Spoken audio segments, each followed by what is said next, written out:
Hello and welcome to Retro for You again. Today I've got another unboxing video. This box I'm actually quite excited to open. It came in today and I've been basically waiting all day to open it, but I had to wait till I finished work before I could. So I'm going to share this opening with you guys, okay?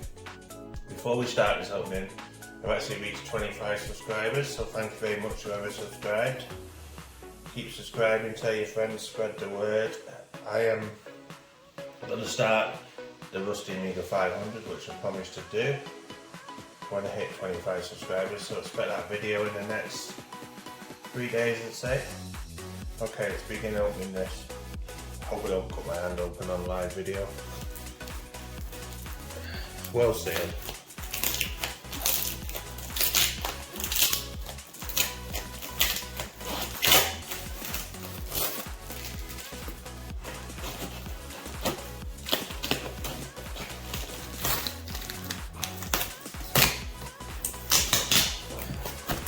Getting somewhere, just bear with me.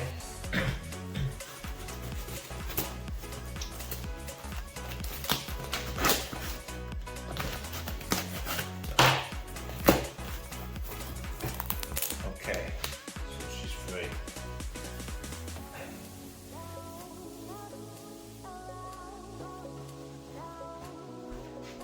So in here should be something that caught my eye the other day.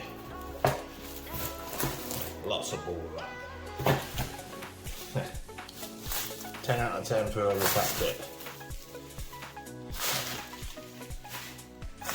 Can anybody see what it is yet?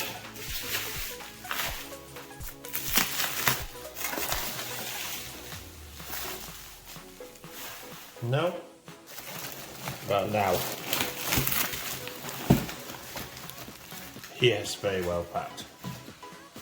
Let's just move all that out of the way.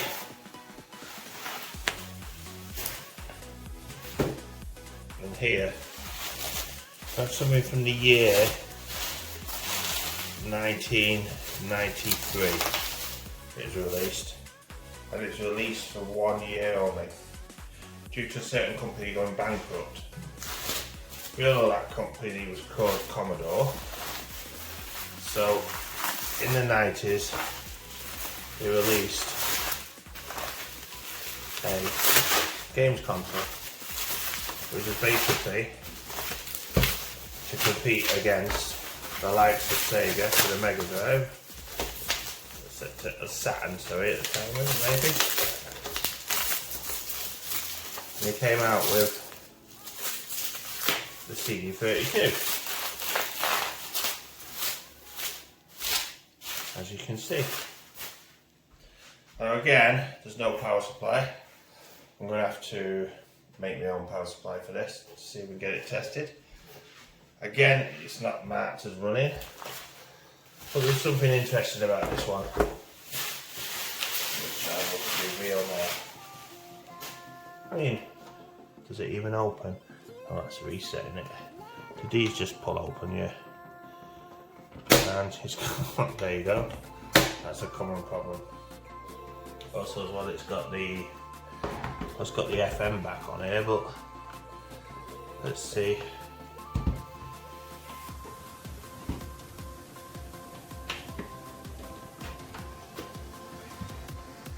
No, unfortunately, it's missing. But it is. It was. So it looked like it used to have the FM cartridge in. At least it's got mainboard in it, that's a start.